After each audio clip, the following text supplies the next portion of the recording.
Hello and welcome back to another out of spec detailing video. We've got a fun one here today because we are talking yet again about paint corrections.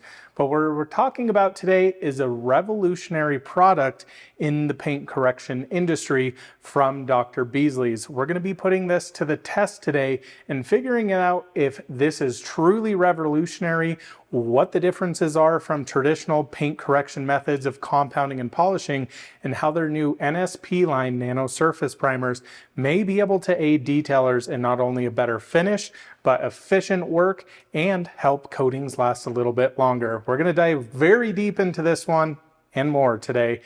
Welcome back.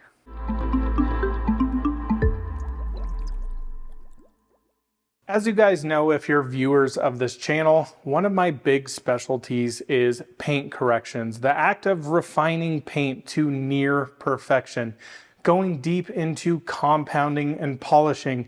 It's a very messy process. It's very time consuming and very cost prohibitive for a lot of people.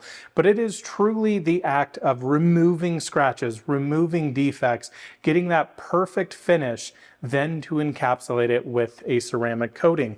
Now, Dr. Beasley's reached out to the out of spec team and, more interested in the detailing channel, decided that their NSP line would be something that they would want me to test. So Dr. Beasley supplied me with their entire line of NSP products here and some pads to test out and give my thoughts and opinions on. Now, we had planned on originally either me going out to Dr. Beasley's or them coming out here to really explain this more in depth. But as of right now, they sent me the product completely for free. I've not been paid for this, but I really thought that this is an interesting product that I need to cover.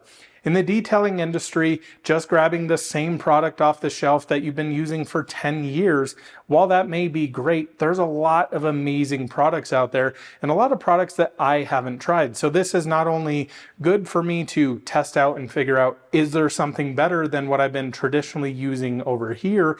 How can I work this into my detailing business and actually help my process, help my customers in the long run, and really kind of figure this out a little bit more in depth. Now, there may be things that I say wrong about this product. This product, I got to be perfectly honest, is very confusing. It's very hard to understand, even as a 10+ year professional in the detailing industry, exactly what this is meant to do, how it's used. I hear a lot from Chris, their director of success at Dr. Beasley's, that mostly 8 out of 10 detailers pick up one of these products, they try it out, and they put it back on the shelf because it can be very hard and confusing to use. But he said, if you kind of understand that there is a little bit of a learning curve, or maybe just pick it up right away, this can be a product that is extremely interesting. Now, let's start at the basics here. For the past, I don't even know how many years, compounding and polishing has been really what we're doing to our vehicles to remove those surface scratches, those love marks, all the deep scratches, sanding marks, everything in between. And typically it started out on a wool bonnet, on a rotary, going in, just hammering the paint. It was honestly like one of those things. To have rotary marks on your car was the fact to show that you really loved your car. Now, in recent times, companies like Rupes and Flex have come out with DA machines, which can provide extreme cut to the paint, removing those defects, but also finish them out in an unbelievable way to where you're not getting any rotary marks or DA haze. It's been truly awesome to watch this as I've progressed in my detailing career. Honestly, one of my specialties in my business is in paint corrections. Like I said, I've been in this 10 years. I put in the 10,000 hours. I'm at the level of mastery where I understand this. And here next to me, we have one of the most challenging paints to deal with. This is Tesla's Solid Black on a brand new Model S. I have struggled even myself getting this paint completely dialed in. It is not something that is easy to do. So I thought, hey, we've got a new product offering over here. I've got to put this to the test on the Model S. Now, the big thing when we talk about compounding and polishing, Of course, we're removing a lot of paint off of there, microscopic layers. Now, if you have a really soft paint, that comes off very rapidly. If you have a hard paint, you're having to go in, compound multiple passes over time, and really kind of hammer the paint to get those defects off, but it may be easier to polish. Now, the thing with compounding and polishing, if you break it down into layman's terms, all we are doing is taking an abrasive liquid with an abrasive pad, removing microscopic layers of paint, and then finishing out to be very light. So think of it like sanding. You don't finish out sanding at 1,000 grit. You typically go to 3,000 or even higher. So you're putting in deep scratches, then you're lightly removing them with polish, and then all of that kind of gets worked out to be a beautiful, clear finish. The problem with these coatings, or so Dr. Beasley says, is with these compounds, you leave a lot of oils, residue, maybe even silicone behind on the paint. Now, the issue with this is that it can harm your ceramic coatings. So we've all heard about ceramic coating failures, or maybe if you haven't, typically what that means is you apply a ceramic coating, your customer or your car goes out in the world, and all of a sudden your ceramic coating starts to degrade quicker than you may expect. Typically, coatings have a lifespan on them. And while I don't necessarily love, this has a 2-year lifespan, this has a 5-year or a 10-year or a lifetime, you can kind of get an idea of somewhat of what you're paying for in that regard. But in the other times, you will have a coating failure to where the coating doesn't work like it's necessarily supposed to. It's meant to protect your car with a hydrophobic or hydrophilic coating that actually goes on your vehicle. You can see that with the water behavior and how contaminants actually bond to the paint. Again, this is a very, very high level video, and a lot of you may be DIYers. This may be too high above, but this is what we get into with paint correction and polishing and all of that fun stuff. So the issue with these, if you're leaving behind those products and you go back in right before you apply a ceramic coating with something like a prep, I use Geon Prep here. I'm a Geon certified ceramic coating installer. I wipe down the panels. The likelihood that you may leave some of this residue behind, so Dr. Beasley says, is increased. While I do agree with that in a certain extent, if you're doing a quick wipe down, you're missing spots, there's definitely areas on the panel that you can miss during that very, very important prep wipe down. Now on the flip side, myself here at the shop, I do 2 wipe downs. So I go through, hit the panel, and then I go in the opposite ways, ensuring that I got everything off. Dr. Beasley says this takes a ton of time for you to do. Now in my personal experience, this is really only about 30 minutes. So what they're aiming at is efficiency with this, and they're promoting that you don't need to do that prep stage. Okay, so if I'm only spending about 20 minutes, maybe give or take in there, is this really going to save me a ton of time when these products potentially could be a little bit harder to use and very different to use? We're going to find all of that out today. Again, this is going to be a lot of me talking as I learn about this product more. I've done so much research on this, trying to take everything in here, put it into the camera. So I do apologize if it's not 100% cohesive, but this is a very convoluted, complicated thing to really talk about and make folks that don't quite understand this understand it. So with the Nano Surface Primers over here, instead of leaving behind any sort of polishing oils, residue, or things like that, what the NSPs are meant to do, the Nano Surface Primer, is they are meant to leave behind a base layer of nano ceramic coating on it. So essentially what this is meant to do, when you're paint correcting your vehicle, we're removing those scratches, but on top of that, it's also leaving behind a layer so that when you put your coating on top of it, it gets this bond that is very, very strong. So they are promoting efficiency and they're promoting extended lifespan of ceramic coatings. And the thing about this that is very cool is they're not just saying, hey, this only works with our ceramic coatings. It's all coatings. So like I said, I'm a Geon certified detailer. I'm going to be installing Geon Infinite Base Type 1 on this car. So essentially, my customer is getting a better coating. Now I'll be curious to see over time how this actually works. It's a very, very complicated system to really understand. Like I said, I've spent hours trying to figure this stuff out. But Essentially with this, they have multiple different levels of their compound or nano surface primer over here. First off, let's just talk about the NSP45. So of course, this looks a lot like sunscreen, and I'm gonna say that's my first negative about this product is just the bottling. I look at this, I don't know what this means. When I go to these extremely show me, hey, this is a compound, this is a polish. You can see graphs and charts on it.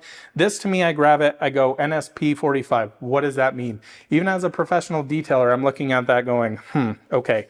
Now I have played with this product a little bit, and I'm gonna criticize them a little bit on their packaging here. Having this with this tube that you basically pop this open, apply it on here, is not as nice as using a traditional compound and polish bottle. Sorry, it's just not.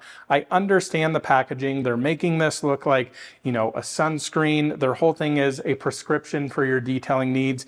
Okay, this is cool marketing, but in real world applications and shops where I'm hammering on cars for 12 hours a day, I would much rather have one of these bottles than a Dr. Beasley's bottles. So that's just a slight knock there. I just want to be totally transparent with that. Now, 45 is talking about the basically abrasive that is suspended within this compound polish slurry, as they call it, and that is the actual micron size. So this is 0.45 microns on here, so very not abrasive. So it's more of a fine polish, very similar to something like Microcut over here by Koch Chemie. This is something that I use a lot on these very, very finicky non-metallic black Teslas that finishes out completely amazing. Then you step up to something that's called NSP95. Again, all of these are adding little building blocks, if you want to think of them that way, for your ceramic coating so that it can bond on there. The thing with NSP95 is it's a 0.95 micron abrasive on there. So that abrasive, when it gets bigger, you're going to be able to cut a little bit quicker.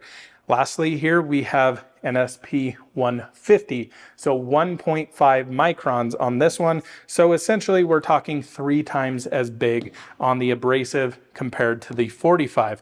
Again, very confusing here, and I get where they're going at in this, but to me it's just like heavy cut and then a polish. It gets very, calling it this, I understand the rationale, but it can be quite confusing.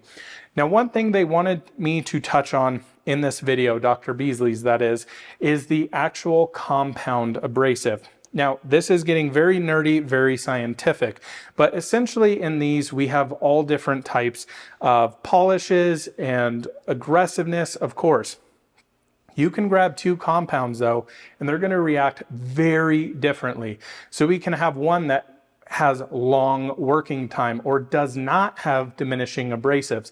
So those abrasives we're talking about, the micron size over here, we're going to talk about this over here. So if we have a diminishing abrasive, what that basically does is when you're compounding, you have these very, very heavy abrasives, and over time as you're working it on the panel, those are breaking down. So typically when you do that, you have a heavy compound, but they finish down really nice, so they're not putting a ton of DA haze in there.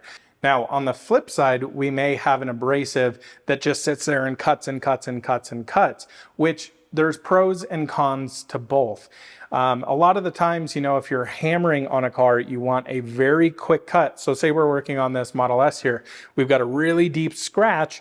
We want to hammer that scratch, but I don't want to leave so much haze behind that when I go to my polish, I really struggle to get that haze put in by the compound. I know this is very in the weeds here, but this is what goes in my brain all the time while I'm working on these cars. So what I end up doing over time is I grab a product that's, hey, these have really rapid diminishing abrasives. Okay, I like that, but it's kind of disappearing off the panel quicker. So maybe I'll add in a polish with my compound and it'll help extend that life a little bit. Or I'll go on the crazier end, I'll go something with very heavy abrasive, but then I'll add in another compound to get my exact right formula. Every single car is different. So this Model S, for example, was produced in February. I'm shooting this like the first couple days of March. This car could literally have been painted 20 days ago, 30 days ago, so super fresh paint. It's going to be softer, not going to be fully cured. So I may not have to go super aggressive on compounding, I may have to start getting in this realm of something in the middle.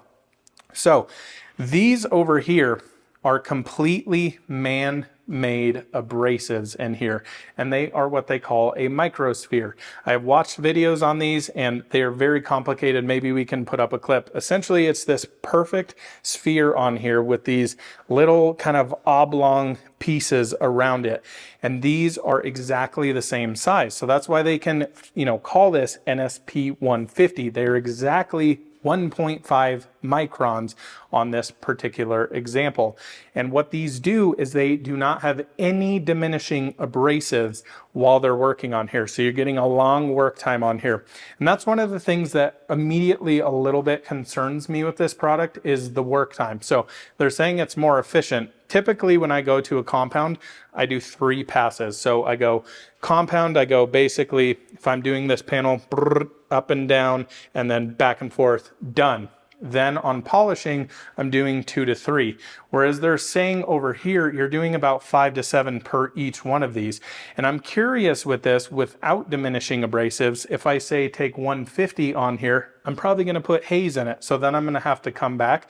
Am I really doing basically 14 passes, 10 to 14 passes, versus over here I'm doing 6 or so. So that to me already, this seems like it's a lot longer working time, but we're gonna get into the weeds of this when I actually do a demonstration. Now lastly over here, this is their one step. And I'll be perfectly honest with you, I'm likely never going to touch this product. I'm not a believer in one-step polishes. I really go after refine, refine, refine. I want to get the deep scratches out. I want to get the sanding marks out, swirl marks, everything like that. And then I want to refine it to absolute perfection. For me, a lot of the times it's extremely hard to find one product and one pad that works in that regard. So I'd rather do a little bit heavier, maybe lighter compound and then polish it.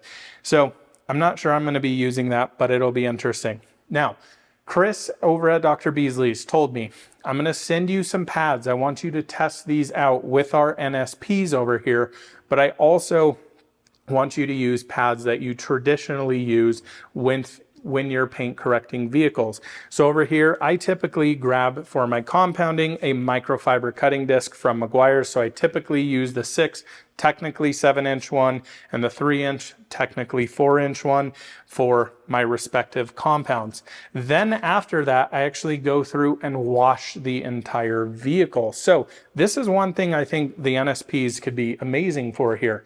So after I compound, there's so much compound dust around the car. It's in every nook and cranny that I really have to take the car out, put it in the bay again, and re-foam it, re-hand wash it, dry it, all that stuff to get all of that compound dust off of it. You guys, if you've watched this channel, know what I'm talking about.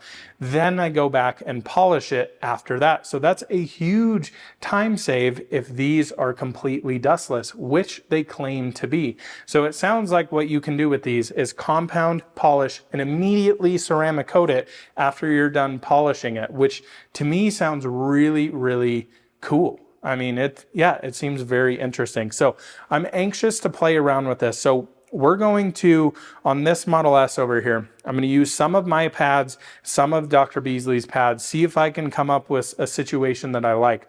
Now, the other thing about this, these can be very expensive when you look at it. This is an 8-ounce bottle, pretty darn expensive. What Dr. Beasley's is saying though with these, instead of using a ton of product, like I go through quite a bit of compound here, you typically go through an ounce of product per vehicle here. So that to me seems like a high ask for a compounder polish to do. I mean, that's not very much. They also are saying you do not need to prime your pad, that the NSPs don't really go in and soak into the pads. They kind of sit on top of it. Lots of lubrication in there. And that's the other thing, is that these NSPs actually run very cool. So I'll be interested to see how that works. Now, I don't think on this particular car I am going to do a 50-50. I'm just going to play around with the NSPs, probably going to work on the hood here and see, kind of try to understand this product. I've tested this once before. I tried the NSP 150 on a microfiber cutting disc on a car that had only gone through brush car washes his entire life.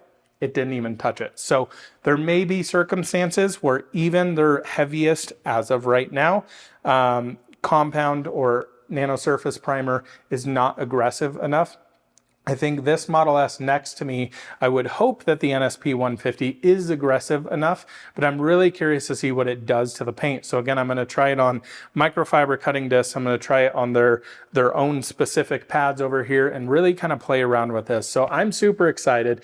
I hope I explained this product enough. It's still to me confusing. I think, you know, Dr. Beasley's does need to do a little bit better job on explaining what this product is. I personally don't think this is like a very DIY friendly product. I think this is going to be professional shop owners, professional detailers like myself. We can geek out on this stuff and understand it if you really understand the nuances with paint correction.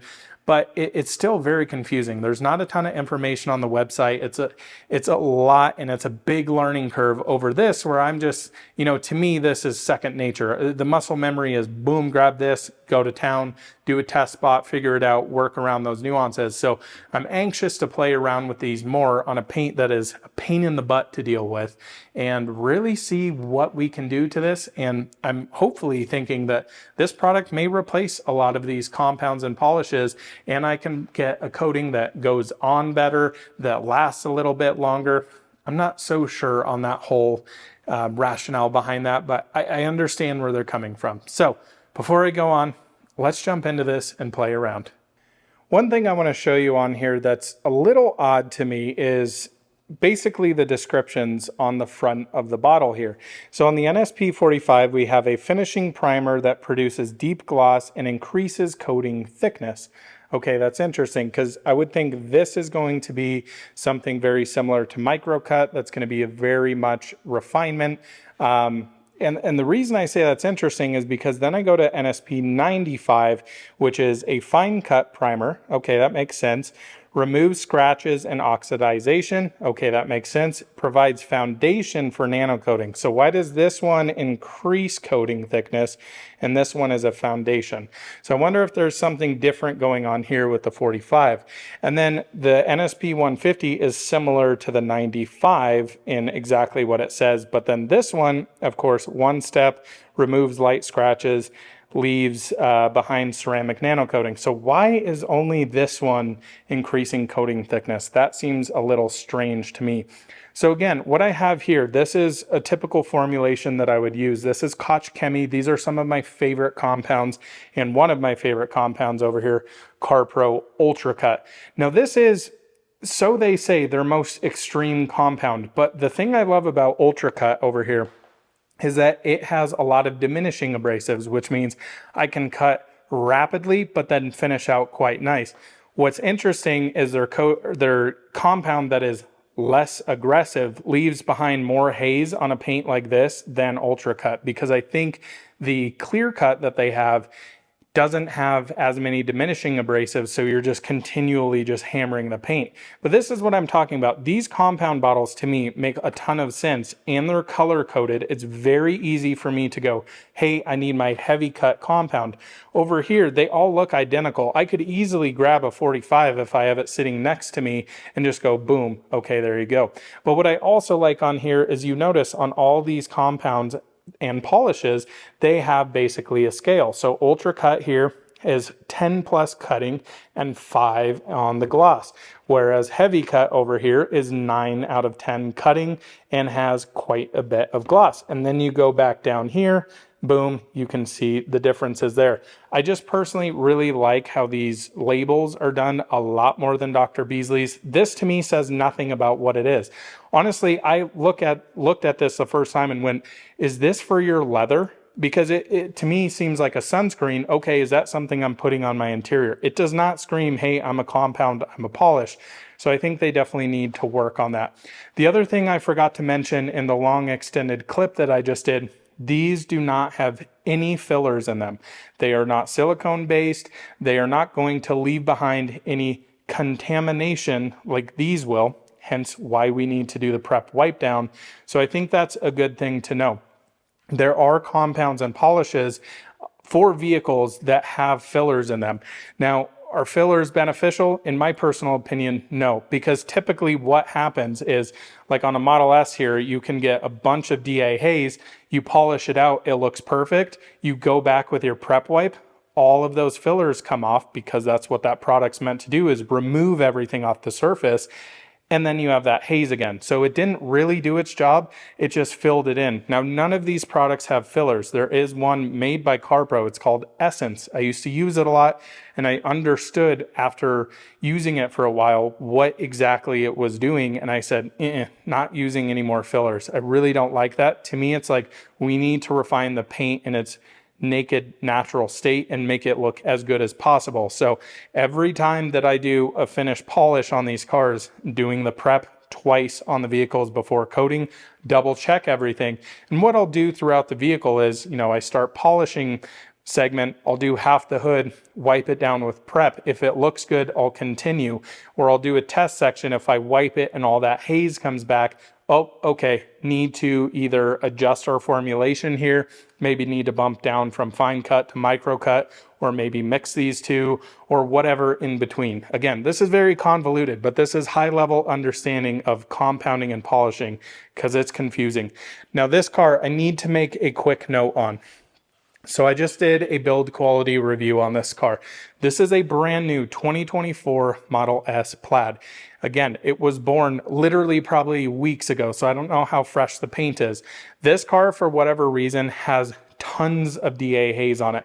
I don't know if this was from the service center. I don't know if it was at the factory. I can bring the lights out and quickly show you. So my concern with this particular car is, okay, it's already been polished. Do we have polishing residue on there? So what I've done, of course, I brought it in, I've washed it, I've decontaminated it, and I've already done prep wipe down. So hopefully that's not gonna mess with our NSPs. And I think that's an interesting thing to note is, okay, so if you're using sealants or waxes, what is that going to do over time to your NSPs? Like, say this car came in, the customer had waxed it, but he now wants to get a paint correction because there's some scratches in there. What kind of process do I need to go to get the surface primed for the primers, or do I have to at all? So that's more questions I have about this product. But again, apologize for these long-winded explanations, but I really want to try and grasp this as much as possible and put it on camera, put my thoughts and feelings and impressions on here so that you guys can understand how confusing this is and hopefully make it less confusing for you. So I've turned the lights off here, and again, all I've done to this car was prep it. This is how this car was delivered. So you can see all of this DA haze in here. So this is, again, what I was talking about when we're compounding and polishing. But I wanted to give you a quick glimpse here of kind of what we're working with. So we do have some deeper rids here, some scratches, some stuff like that up here, tons of polishing haze. So what I would assume is like that 45 can get all of this haze out. So we're going to start with 45 and see what it does to this, and then work it on some deeper scratches like this, and then go up and up as we need to be. And I'll do some little test sections. Again, I'm going to use all the different pads here. I'm going to start on the 3-inch just to play with it, because I've got all the pads here that I would typically use. We'll start least aggressive, so we'll go their orange pad, their blue pad, Rupes White, Rupes Yellow, and then jump up to compound, which is this in the blue. So I think this will be really interesting. I'm intrigued. I'm going to throw you guys on a time lapse. I'm going to play around with it. And again, these products work very different. So hopefully I can explain what's so different about them. Okay, so we've got this wiped down. I've got my orange Dr. Beasley's pad here, and I want to start out with the NSP45.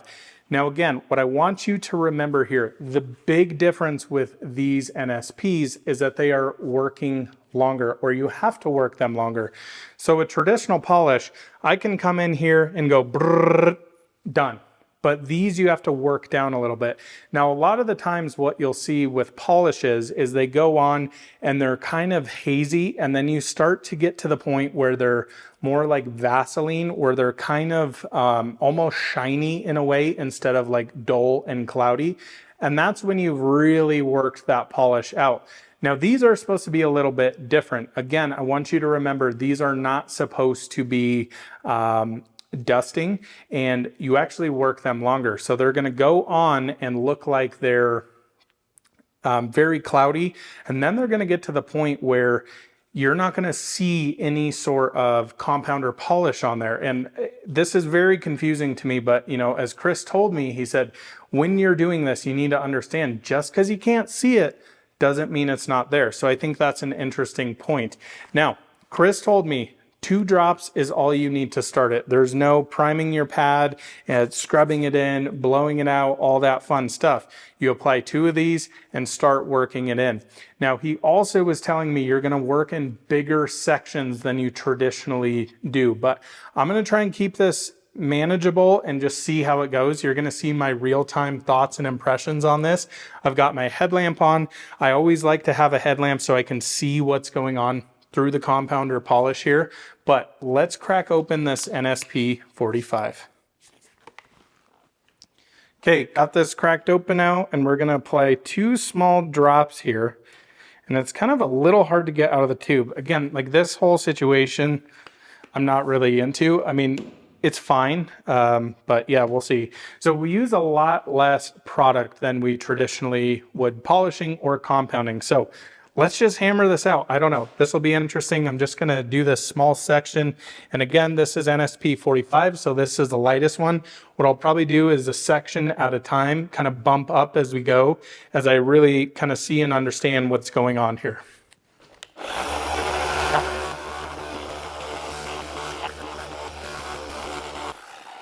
Okay, for example here, hopefully you guys can see this. It's still kind of this haziness on here. That would be all the polishing I would do if I was doing my finishing polish. Again, this is the lightest NSP we're using here.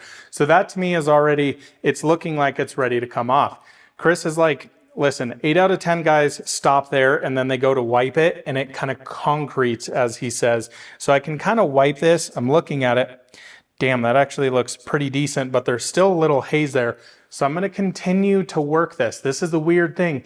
And this is where I'm kind of getting at with this whole efficiency thing. I would have been done polishing. Boom, wipe off, check it. It's good to go.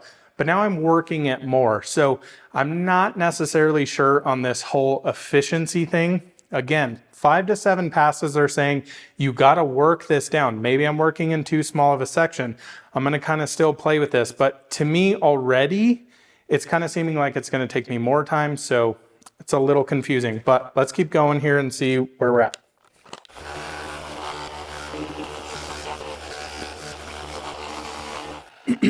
So still did a few more passes there and it still hasn't really diminished. So again, this can be part of that. These don't have diminishing abrasives in it. So I'm going to try and wipe this off because I feel like I've way overworked this and I'm going to see what this looks like. So Chris wanted to tell me with this, he said, it should feel like you're dusting like your coffee table. You're just dusting it off. It shouldn't be hard to pull off. I would agree. Again, I don't think I necessarily worked it quite enough. And this is also the confusing thing. So like with this product, you're not meant to use a ton of it. So like now if I want to polish over here, I feel like I need more product, but from what I understand, I may not need that. A few things on these pads. I personally, I've never been a huge fan of these. I believe they're Lake Country or Lake County pads. I've used them a few times. I really prefer to use Rupes pads on Rupes machines, albeit except for the Meguiar's microfiber here. So yeah, really interesting stuff. Let me just check this out. And yeah, it got some haze out. I definitely still notice like quite a bit of haze though. It's better except in these recess areas, which I could definitely do a little bit better on, but it doesn't look bad. There is definitely some residue from the polish still there. So I can continue to wipe this, but it's not fully going away. Okay. So I'm going to try and bump this up a little and see what it does. Definitely the deep scratch in here didn't take out.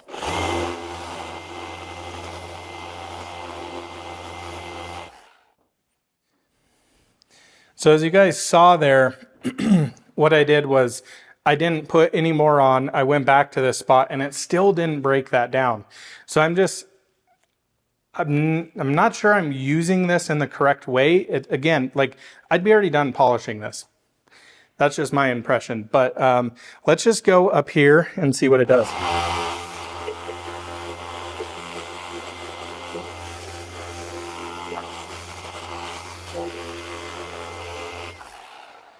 So yet again, still really don't like these pads. And I'm not noticing that it's breaking down at all. Yeah, I don't know. I mean, I didn't apply any more to there, so that's really strange. And yeah, it's not getting the haze out. So, okay, well, I think let's step up to 45, and I assume we're okay to slightly mix these. So this will give us a little bit more cut. I'm gonna just do a single drop.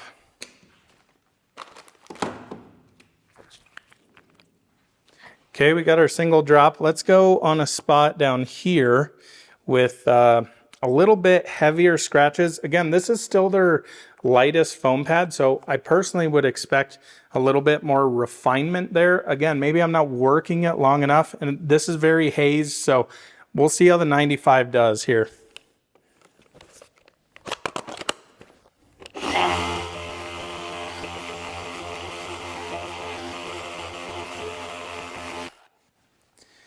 Such an interesting product here. So this one just immediately wiped off better. Yeah, didn't even like touch the scratches in here though. So again, that could be down to pad. It definitely got a little bit of haze out, but there's, I would say, not an acceptable, or there is, yeah, it's not acceptable with how much haze there still is. So in this particular case, with this combination on this exact car, on this particular panel, this pad with the NSP didn't remove enough haze, nor did it remove enough of the deeper scratches. So I think next, let's bump up to a blue pad, come back to this with a 95. If that doesn't work, we'll go to 150 and then start our way back down. You guys are seeing my brain like really struggling with this because, yeah, I mean, I don't expect necessarily 95 to polish out that well, but what I'm seeing is, I don't know if I'm not working it long enough. Like this to me was a big enough section for a 3-inch pad. I don't know, like, do you do the whole fender at once? It's a very, very confusing product here. So let's try the blue. Again, this may be, I may be one of those 8 out of 10 guys who this doesn't click with right away, and it may be one of those things, just need more practice with it. Gotta say, really don't like these foam pads. They are too stiff, so they actually have 2 different foams in here. So you have your initial one, and then you have a harder foam here, which definitely can help over time as you heat these pads up.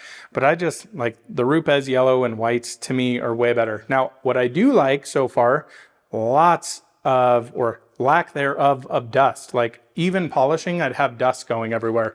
I'm also curious, once you get these pads kind of clogged with a bunch of that residue coming off the paint, you blow it out. Because typically, like microfibers, I compound on here, blow the pad out every time it comes off and onto the panel, apply more compound to go back on, same situation. So yeah, this is I really feel like I'm relearning how to ride a bike here type of situation. So we're gonna do 2 dots here. So again, this is a heavier cutting pad in this situation. Let's give her a try.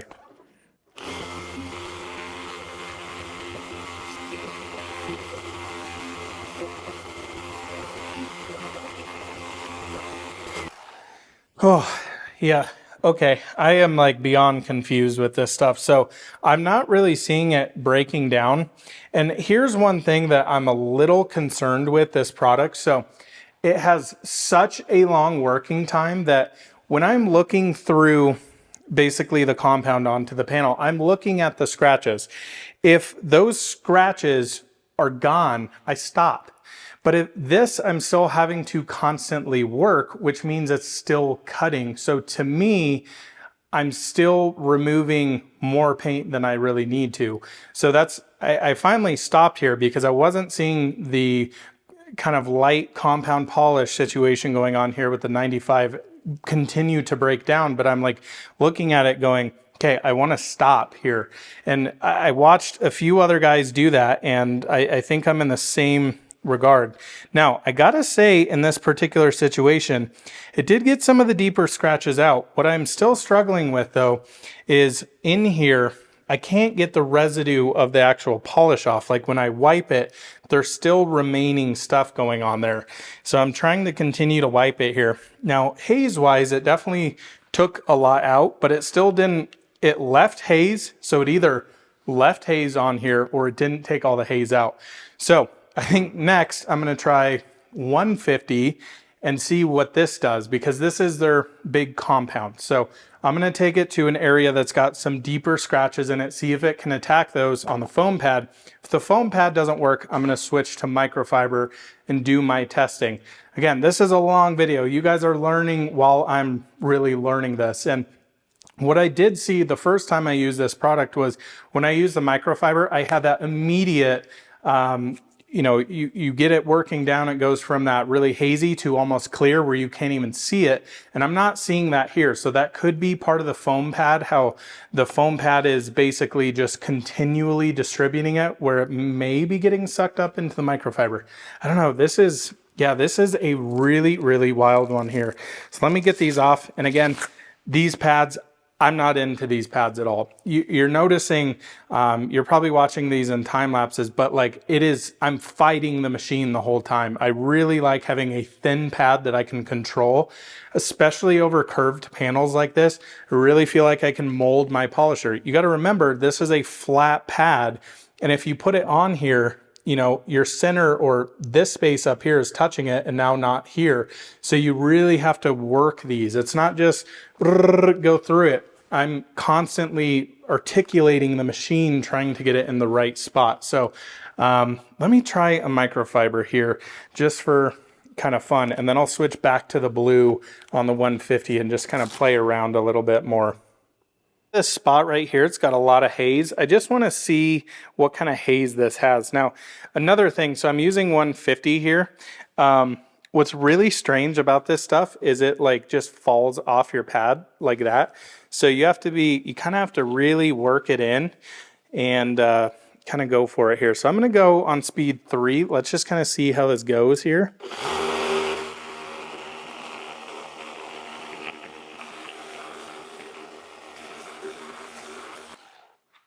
So totally different here. I have a feeling this is going to concrete, but yeah, it's such a strange, yeah. So doing this, I can't get that off. So what I've been told when it does this, I'm supposed to just apply some distilled water here. So I'm going to grab some, see how this wipes up. But man, this is,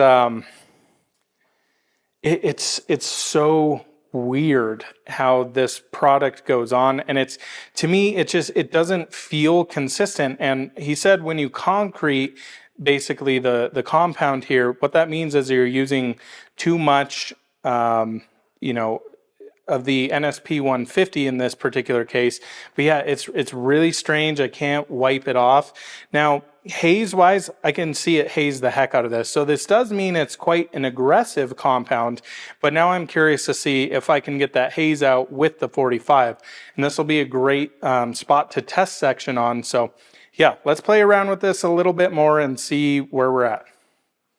So this section was just what I was working on, and absolutely the water worked here. So let me show you what's going on here. Now, I want you to know, of course, there's still haze. What I want you to notice, though, is how even that haze is. So again, that microsphere that they're talking about is helping you get a more even cut, because what Chris was explaining to me, in a traditional compound and polish, you don't have perfect spheres. So you're getting like a sharp angle. This is on a microscopic level, by the way. You're getting a really sharp angle, and then it's kind of rolling over itself, and it's not, you're getting very inconsistent cut. What I'm happy to see here is how even this haze is.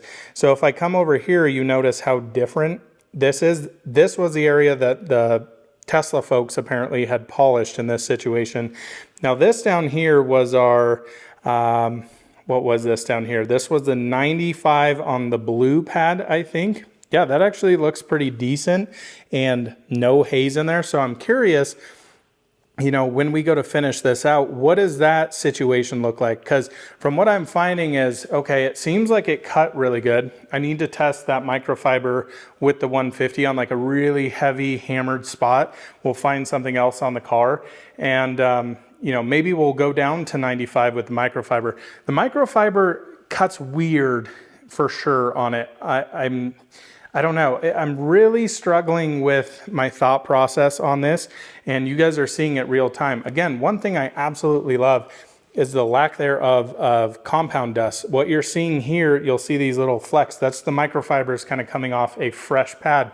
But this already, if I would have compounded this, I mean, we'd have white powder everywhere. So that's really, really nice in that regard. So now I'm going to try, I guess we'll go one of the finishing pads, maybe on 45. Maybe I'll try like a white Rupes finishing pad here and see what that does. And then next to it, try a yellow, and we'll kind of go up again from there. I don't know. This is very, very different, guys. Very different.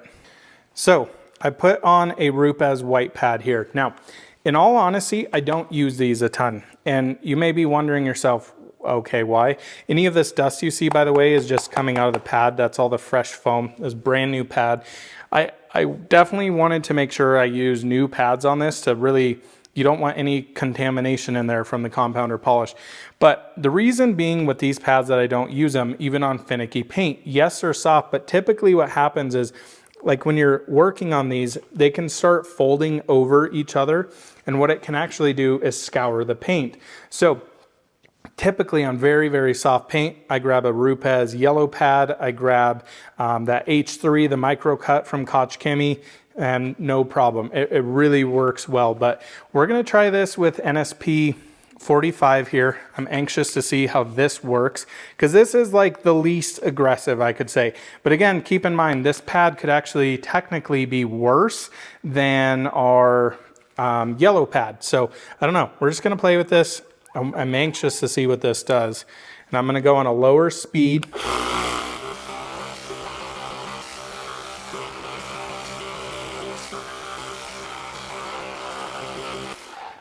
And this, yeah, this product is, I think I'm really struggling to comprehend it, to be totally transparent with you here.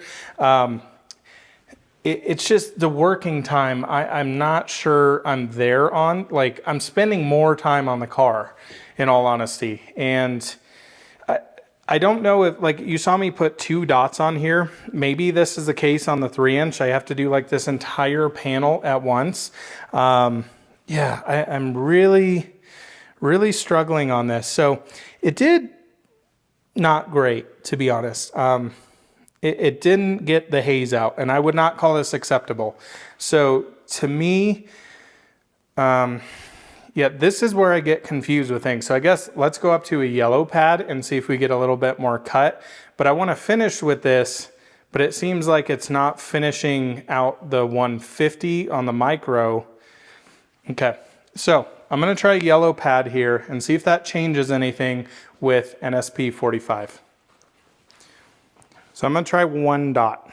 We're going to go 1 dot because it's a smaller pad. And the interesting thing about small pads that most people don't understand, small pads actually have more cut on them because they're in a smaller area. If you get it, the bigger that your pad goes, the less cut it has, which is very counterintuitive to what a lot of people think.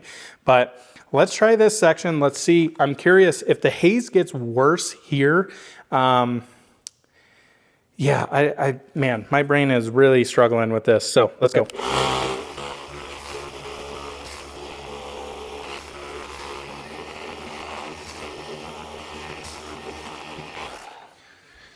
So definitely notice here, as you guys can see, this is not all compound dust. That is, again, from the foam pad. I definitely feel like I work that more, but again, I feel like I'm having to overwork the product. Like, I would have been done in half the time polishing that. Now, what I'm seeing on here is less haze, and it looks pretty damn good, to be totally honest with you. Let me grab my ScanGRIP here. I'll bring you guys in and show you. Yeah, I'm still struggling, and this is one thing that I was looking forward to this product. What I'm noticing here is I still have residue of this on here, and the towel's not getting it totally off. So to me, it says I'm not working it long enough. But you get to this point in compounding and polishing cars that it's like, you need to stop. And to me, the working cycle is too long on this. And I'm thinking that more for compounding than polishing. Like, again, I'm looking through here, I'm looking at scratches. Once that scratch is gone, you stop. You don't want to continue to go. So in this case of how their NSPs are designed, I'm having to work more. And again, we don't have diminishing abrasives, so I'm just rapidly still taking off paint, especially on soft paint here. So that's something I'm not sure I'm totally sold on. But let me bring you guys in, and I want to show you this area quickly. Well, ladies and germs, we are getting into the, we are getting into the weeds here. But so I want you to notice up here, the camera can barely even focus. Definitely still a lot of haze. I would say this is unacceptable level amount of haze. But what I want you to notice, you see that faint line like to the left of that light source there? I can't get that off. And that's the polish. So I would say personally, like, it's not refining this as much as I would like. And I'm concerned that, here's the confusing thing. So I've used NSP95, which is fine. Like, sometimes a lot of people will think when you're polishing on this that, oh, it's hazing. I'm using too aggressive of a polish. But oftentimes what is actually happening is you're not fully removing the haze. It's a lot of people, and I've done this to myself. I'll be like polishing a section. I'm like, oh no, it's hazing. I need to use less product. And then the haze gets worse. And what you realize is you're not getting all that haze out. Again, this is, man, I wish I could really have you guys here to show you this, but this is in 2X, so you can still see a bunch of tick marks in there. This would not leave my shop like this. It's not good enough. And I'm still seeing, like, you know, you can see some scratches there. Again, I did some compounding in here with a pretty aggressive pad. I'm really struggling in this on their aspect of saving me time. I'm having to work way too much on this, in all honesty.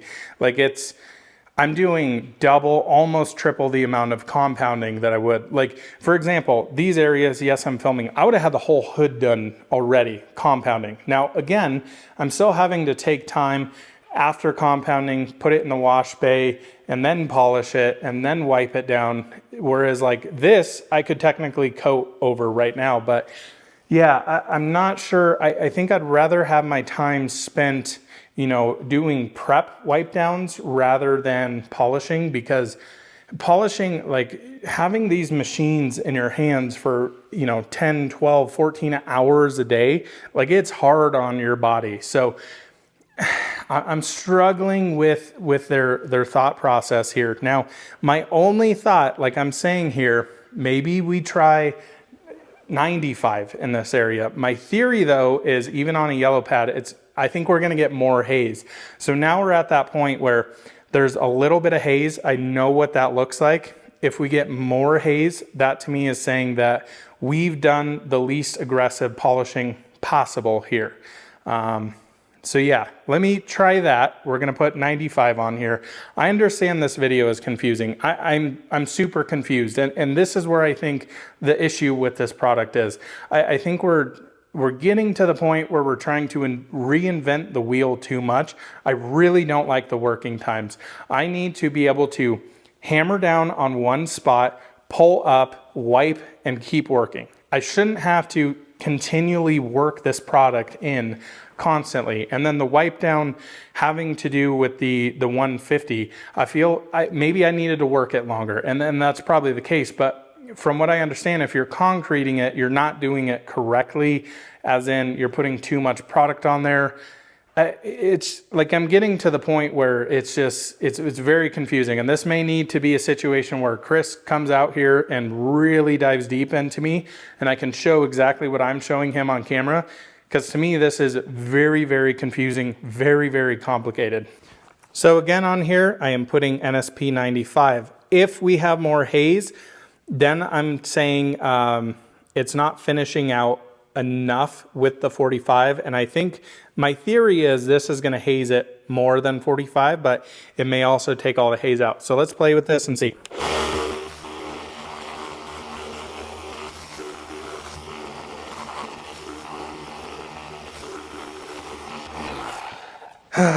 This product, I'm not sure about. I'm having to work way harder, and as I suspected, more haze. So I think it's time to wrap this up. Yeah, let me give you my final thoughts. To say this was an interesting video, I think would be an understatement. I mean, I learned a lot, and I didn't in some ways. And you know, I want to be very fair to Dr. Beasley's here, because in all honesty, I don't think I'm using the product as intended. And this is the conversation I had with Chris and the guys over there at Dr. Beasley's. I said, if you want this extremely complicated product to be showcased in the way you want, I need you to be here. And they kind of said, you know what, like, we'll send you the product, you can use it, make a video with it if you'd like. And I think this is the situation you get into. This is such a convoluted, complicated product that I really don't know if most people are going to be able to grab this off the shelf. I know for a fact DIY folks are going to hate this product. I think as a detailer, I struggle with it to understand the rationale of the working time is the biggest thing for me here. So let me just kind of everything in my brain right now I want to put on camera. It's a long video, but I think there's some interesting points here. So in a way, I feel like this Dr. Beasley's NSP system is making me as a detailer work in the way that the NSPs want to work. Whereas over here with the compounds and polishes, I control everything. I control when I pull off the panel. It's not like, oh, I just started. So here's the thing. It's like, okay, I'm looking through basically my lens here of my eyes looking into the panel through the compound and polish with my headlamp on. When I am compounding something and there's a RID, a random isolated deep scratch, something that's very deep, and I hammer on that spot, I'm watching to see that second that thing is gone, I'm pulling up, I'm done. With these, you just constantly have to continue to work it. So the way I see it is like, okay, so I really work it. I do 7 passes, 8 passes, whatever it may be. If I didn't get it, now I have to apply more product and then do another 7 or 8 passes. So keep in mind what I'm talking about with passes is typically just in traditional paint correction detailing, like a 2x2 section, 1 pass is up and down like this, covering that whole 2x2 section.